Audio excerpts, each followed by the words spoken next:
Game சாப்பாடுலேருந்து எல்லாமே அவங்க வந்து கொடுத்துட்றாங்க. அந்த விளாண்டுக்கிட்டு இருக்க நேரத்தில் 7 நாள் இங்கே நீங்கள் தங்கணும். 6 கேம் நடக்கும். 6வது கேம் தான் ஃபைனல் கேமு.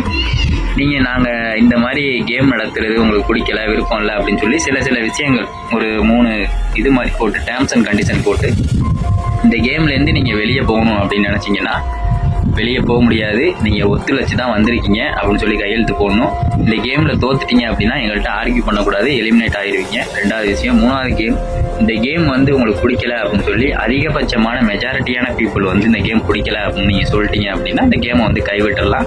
இப்போ எடுத்துக்காட்டுக்கு 100 பேர் இருக்காங்க அப்படின்னா 51 பேர் வேணாம் அப்படின்னு சொல்லிட்டாங்கன்னா வேணாம் அப்படிங்கிற பக்கம் தான் அந்த இது வந்து போகும் அப்படிங்கிற மாதிரி எடுத்துக்காட்டுக்கு சொல்லுங்கன்னு வச்சுங்களேன். அந்த மாதிரி அந்த ரூல்ஸை வந்து ஃபாலோ பண்ணுறவங்க கையெழுத்து போட்டு கேமை ஸ்டார்ட் பண்ண வேண்டியதான்.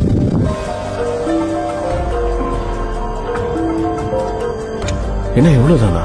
3 ரூல் தான் இருக்கு. சாப்பாடு கொண்டாந்து கொடுக்குறாங்க, கேம் வந்து ஸ்டார்ட் ஆகுது. ஃபர்ஸ்ட் கேம் என்ன அப்படின்னா, ஒரு பொம்மை வந்து நிற்கும். அந்த பொம்மை கண்ணில் வந்து சென்சார் இருக்கும், டிடெக்டிவ் சென்சார் இருக்கும். யாராவது அசைஞ்சாங்க அப்படின்னா அந்த பொம்மை வந்து கண்டுபிடிச்சணும் அப்படிங்கிற மாதிரி அந்த பொம்மை இருக்கும். அது என்னன்னா க்ரீன் லைட், ரெட் லைட் அப்படிங்கிறது அந்த கேம் பேர். நீங்கள் பரிதாபங்களில் கூட பார்த்துருக்கலாம். அதை வந்து கலாய்ச்சி அந்த பரிதாபங்கள் போட்டிருப்பாங்க, சுதாகர் அவர்களும் கோபி அவர்களும். அந்த மாதிரி கேம் தான் அது. அந்த பொம்மை வந்து பின்னாடி திரும்பி க்ரீன் லைட் அப்படின்னு சொன்னால் எல்லாரும் ஓடி வரலாம். டக்குன்னு பின்னாடி திரும்பி ரெட் லைட் அப்படின்னு சொல்லிடுச்சுன்னா எல்லாரும் அசையாமல் நிற்கணும். அசைஞ்சவங்க எலிமினேட் ஆயிடுவாங்க. இதுதான் கேமோட ரூல். நம்ம விளையாட போற முதல் கேமோட பேரு ரெட் லைட் கிரீன் லைட். யாராவது அசைஞ்சிங்கன்னா உங்களை இந்த கேம்ல இருந்து நாங்க எலிமினேட் பண்ணிடுவோம். ரெட் லைட் கிரீன் லைட்டா? டக்குன்னு என்ன பண்ணும், எல்லாரும் ஒன்றும் புரியாத ஒரு இடத்துல வந்து ஒரு தடல் மாதிரி இருக்கும். அந்த தடலில் கொண்டாந்து நிப்பாட்டி அந்த கேமோட ரூலை சொல்லிட்டு ஸ்டார்ட் பண்ணிடுவாங்க. அந்த பொம்மை வந்து எல்லாத்தையும் சொல்லிட்டு கேம் ஸ்டார்ட் ஆயிரும். ஒரு குறிப்பிட்ட நிமிஷம் தான், 5 நிமிஷம். அந்த 5 நிமிஷத்துக்குள்ளே இந்த ஓட்லேருந்து அந்த கோட்டை வந்து கடந்துடணும். கடக்கலனாலும் நீங்கள் எலிமினேட் ஆயிடுவீங்க, அசைஞ்சாலும் எலிமினேட் ஆயிடுவீங்க அப்படின்னு அந்த கேமோட ரூல்ஸை சொல்லிட்டு அந்த பொம்மை வந்து ஸ்டார்ட் பண்ணுது. க்ரீன் லைட் அப்படின்னு சொன்னோன்னே எல்லாரும் ஓடி வர்றாங்க. கொஞ்ச நேரம் அப்படியே திரும்பிட்டு ரெட் லைட் அப்படின்னு சொல்லிட்டு இப்படி திரும்பி பார்க்குது. அசைகிறவங்க கேமை விட்டு எலிமினேட் ஆயிடுவாங்களா இல்லையா? ஒருத்தன் என்ன பண்ணுறான், அசைகிறான். அதில் அசைஞ்சோடனே டக்குன்னு ஒரு சவுண்டு கேட்குது, துப்பாக்கி சூடு சவுண்டு கேட்குது. அவன் கீழே விழுந்து கிடக்கிறான். அப்படியே என்ன அவன் நடிக்கிறானா என்ன பண்ணுறான் அப்படின்னு அங்கே இருக்கிறவங்களுக்குலாம் புரியலை. அடுத்தது மறுபடியும் க்ரீன் லைட் அப்படின்னு சொன்னோன்னா கொஞ்சம் முன்னேறி வந்து அவனை பார்க்குறாங்க. அவன் உடம்புல வாயிலெல்லாம் ரத்தம் ஊற்றி செத்து கிடக்கிறான்.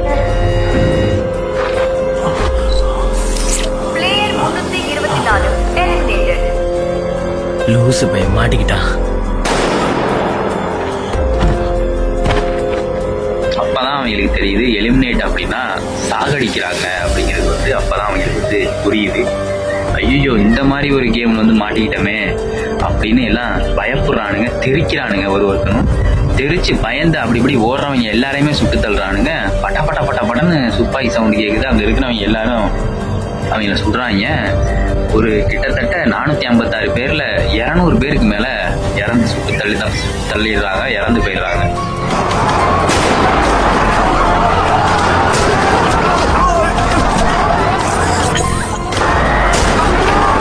ஒரு குறிப்பிட்ட நபர்கள் மட்டும் கேமோட சுச்சுவேஷன் புரிஞ்சுக்கிறாங்க. வேற வழி இல்லை, நம்ம விளையாண்டு தான் ஆகணும். விளையாடலன்னா செத்துருவோம், அசைஞ்சோம்னா செத்துருவோம் அப்படிங்கிற கண்டிஷன்ல வந்து விளையாட ஆரம்பிக்கிறாங்க. அதில் ஒரு கிழமை ஒருத்தன் இருக்கான்.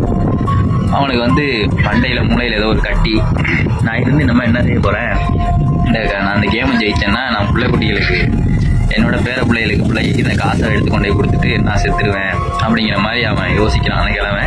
அந்த கிழமை சந்தோஷமாக கேம் விளையாட போகிறான். உள்ள அவன் க்ரீன் லைட்டு சொன்னோன்னே ஓடி போகிறான், ரெட் லைட் சொன்னோன்னே நிற்கிறான். இதை பார்த்துட்டு இந்த கிழவனே விளையாடுறானே நமக்கு என்ன அப்படின்னு சில பேர் அவனை ஃபாலோ பண்ணி விளையாட ஆரம்பிக்கிறாங்க.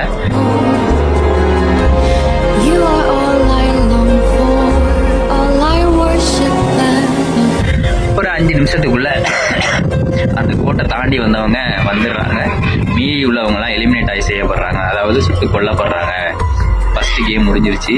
மரண பீதியில் போய் எல்லாருமே உட்காந்து நைட்டு அந்த இடத்துல உட்காந்து பேசினாங்க. இந்த மாதிரி வந்து மாட்டிக்கிட்டோம் அப்படின்னு சொல்லி பயங்கரமான மரண பீதியில் வந்து பேசிக்கிட்டு இருக்காங்க. கிட்டத்தட்ட 100 பேர் வந்து தான் பேரண்ட்ஸ் இருக்காங்க. பாக்கி இருக்கவங்க எல்லாருமே வந்து இறந்து போயிடுறாங்க.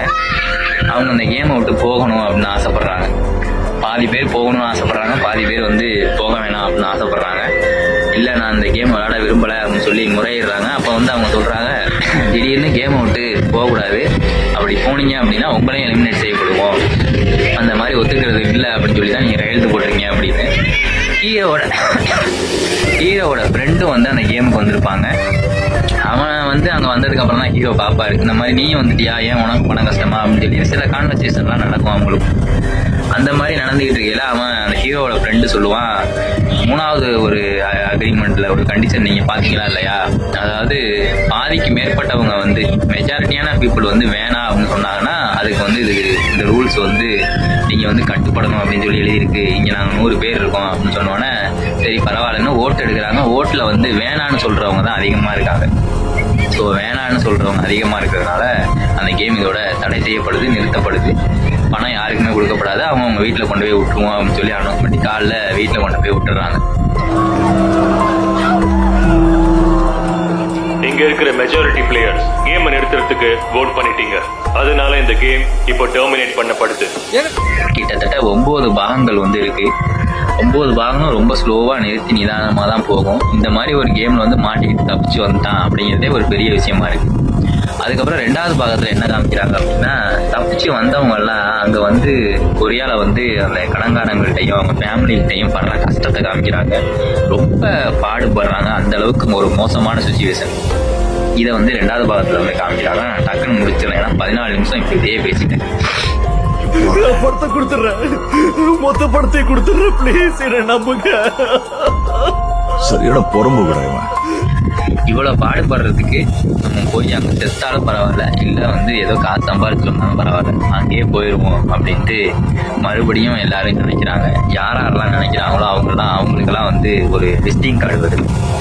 பல பேர் அதுலேருந்து உள்ளே வர்றாங்க. மறுபடியும் அந்த கேம் ஸ்டார்ட் ஆகுது. ஒரு கேமும் ஒரு மாதிரி போகுது. 6 நாள் 6 கேம் நடக்குது. அந்த கேமோட டீட்டெயில்ஸை மட்டும் நான் டக்குன்னு சொல்லிடுறேன், ஏன்னா ரொம்ப நேரம் பேசினேன் அப்படின்னா உங்களுக்கும் போர் அடிக்கும். ஸோ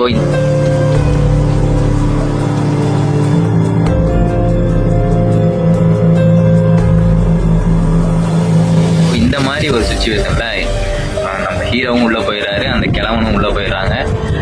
பல பேர் அந்த பிட் பாக்கெட் அடித்தால அவனோட காசை அவனும் உள்ளே போகிறான். இந்த மாதிரி சுச்சுவேஷனில் எல்லாருமே உள்ளே போகிறாங்க. அங்கே போனதுக்கப்புறம் தான் ஒவ்வொரு கேமுமே வந்து புதுசாக இருக்குது. கோழி குண்டு கேம் இருக்குது, ஒரு முட்டாயை வந்து அப்படியே கரெக்டாக வெட்டி ஒரு ஷேப்பு கொண்டு வரணும் அப்படிங்கிற மாதிரி கேம் இருக்குது. இந்த கேம்லாம் நீங்கள் அங்கே ரீல்ஸ்லாம் பார்த்துக்கலாம். நிறையா சின்ன சின்ன ரீல்ஸில் வந்து இந்த கேம்ஸ்லாம் வரும். ஒவ்வொரு கேம்லேயும் ஒரு ட்விஸ்ட்டை வச்சு பயங்கரமாக செட் பண்ணியிருப்பாங்க. நீங்கள் நிலத்தை கடிச்சிக்கிட்டு உட்காந்துருக்குங்க. அந்த அளவுக்கு ஒரு கேம், அந்த மோடுக்கே உள்ளே போயிருவீங்க.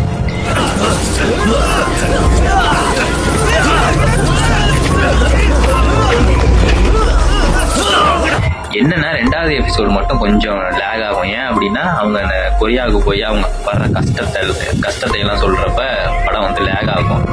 அதை நீங்கள் சீக்கிரம் தள்ளி விட்டு கூட பார்த்து முடிச்சிடலாம். ஏன்னா அது மட்டும்தான் அந்த படத்தில் வந்து லேக் ஆகும். மறுபடியும் அந்த தீவுக்கு ஒரு தீவு தனியாக ஒரு தீவுக்கே அழைச்சிட்டு போயிருப்பாங்க. அந்த தீவுக்கு அழைச்சிட்டு போய் அங்கே அந்த கேம் நடக்கும். அப்போ வந்து அந்த கேம் நடக்கிறப்ப எல்லாம் சுவாரஸ்யமான விஷயங்கள் வந்து பல விஷயங்கள் நடக்கும். அதுக்குள்ளேயே அந்த கேம் நடத்தவங்களுக்குள்ளேயே சில குளறுபடிகள்லாம் இருக்கும். அது சம்பந்தமான விஷயங்கள்லாம் நடக்கும். இவன் ஹீரோ போய் இந்த கேமை பற்றி போலீஸில் கம்ப்ளைண்ட் பண்ணுவான், அதை நம்ப மாட்டானுங்க. இந்த மாதிரி விஷயங்களும் நடந்திருக்கும். இது எல்லாமே கலந்து ஒரு மாதிரியாக ஒரு கலவையான ஒரு பக்காவான ஒரு என்டர்டைனர் தான் சொல்லணும்.